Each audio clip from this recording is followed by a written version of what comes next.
Sama sekali tidak ada alasan nggak beli monitor ini. Dan Philips mau cover lu 3 tahun full panel. Philips bisa gue bilang ngelakuin pembantaian massal dengan 1000R yang ada di sini.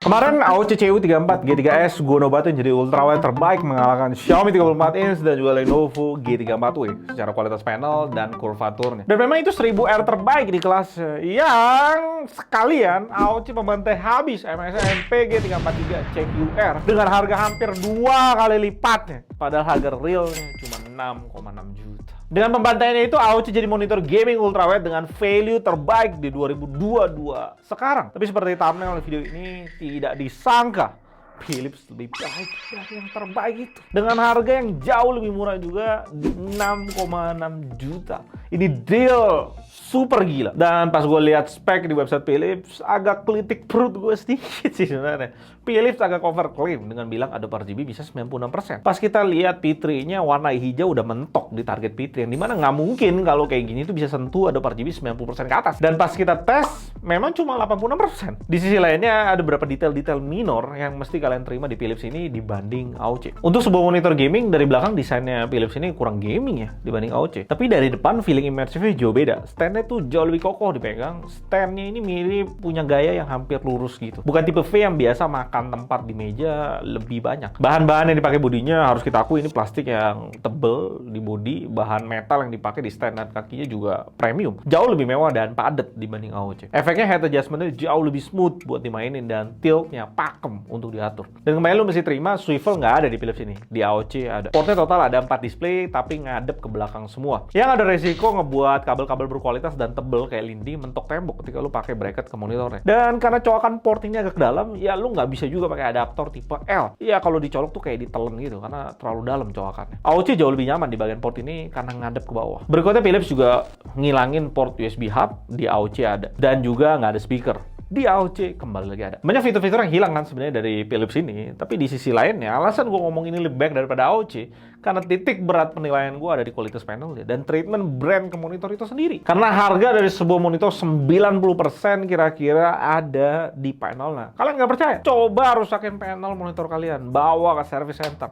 Harga servis ganti panel sama harga beli baru monitor sama harganya. Atau kadang-kadang 90% dari harga beli baru. Dan digaransiin itu yang servis itu cuma 1 bulan rata-rata.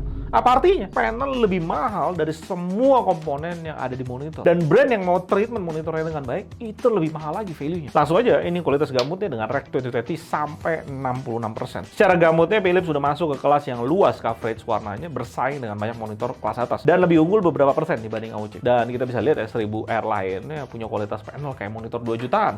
Ada di posisi paling bawah, Samsung S34A650U. CCTV bagus, gamanya miss dikit di sekitar 2,1.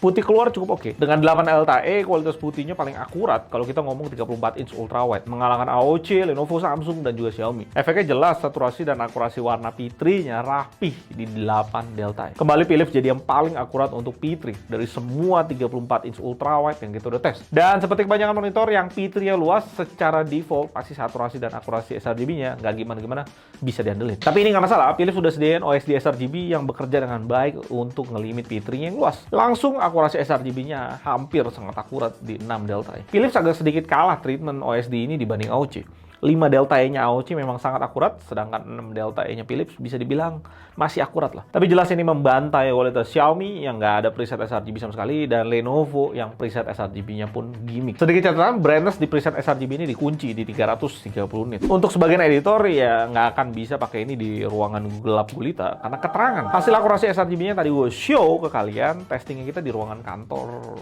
yang lampu kantor biasa ya, bukan cahaya studio kayak gini. Hasilnya masih akurat. OSD sRGB-nya ini bisa kita maksimal dengan full kalibrasi, pakai Kalman jadi sangat akurat di 2 delta. Berikutnya gue kalibrasi manual untuk benerin P3 pakai settingan ini, targetnya ke 200 nit. Panelnya jadi langsung sangat akurat di 5 delta. Dan masih kita bisa maksimalin akurasi warnanya dengan full kalibrasi langsung jadi 4 delta. Isi profilnya kalian bisa download di deskripsi di bawah. Kontras juga sangat baik, kembali Philips jadi monitor ultrawide terbaik dari semua monitor yang kita udah tes. Dan di sisi max brightness-nya, Xiaomi 34 inch tetap paling terang, beda sekitar 40 nits dibanding Philips.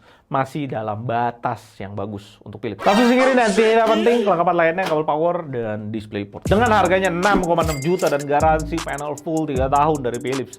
Dan dari pengetesan kita yang panelnya bagus, sama sekali tidak ada alasan nggak beli monitor ini. Tambah lagi memang stok AOC 1000R yang limited, habis itu harganya lebih mahal, kira-kira 1 juta di 7,5 juta ya gara-gara limited tadi. Philips ini langsung jadi jawaban dan super duper great deal banget. Lo bisa dapetin 1000R, panelnya akurat di dual color space, bisa dibilang malah terbaik dari semua 34 inch budget yang kita udah tes. Brightness dan kontrasnya bagus, apalagi ditambah ketika lu lihat pasaran monitor 34 inch di Indonesia. Sangat mudah untuk milih monitor karena Philips bisa gue bilang ngelakuin pembantaian massal dengan 1000R yang ada di sini. Gigabyte langsung lu coret, nggak niat jualan monitor di Indonesia. Samsung 1000R panelnya mirip monitor 2 jutaan tadi kita tes, dan kita bisa langsung singkirin BenQ dan MSI karena harganya 2 kali lipat daripada Philips di sini. Sekalipun panelnya lebih bagus daripada Philips, kenapa gue mesti bayar 2 kali lipat? Itu stupid pricing. Sedangkan VisionX harganya cukup oke, tapi nggak 1000R, agak masuk ke kelas nggak make sense juga.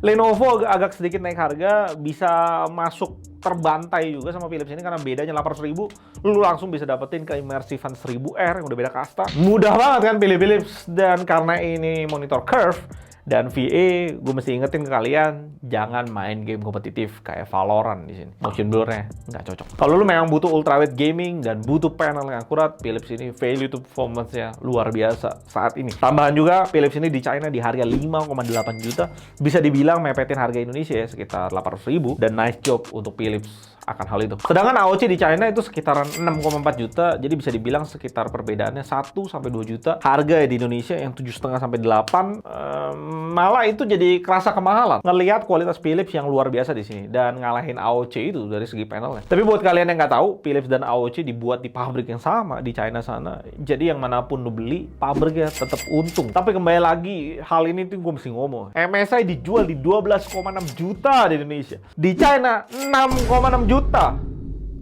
Gue rasa MSI Indonesia kebanyakan main sama Piccolo kayaknya. Dunia fiksi main itu, dunia mimpi untuk ngitung harganya. Dikira kita orang Indonesia bisa kali dikasih gimmick-gimmick marketing, logo naga, dan suruh bayar 2 kali lipat. Lebih mahal daripada Philips. Nggak bisa ngikutin deh gue kalau mainannya mau ukulele, cymbal, atau Piccolo.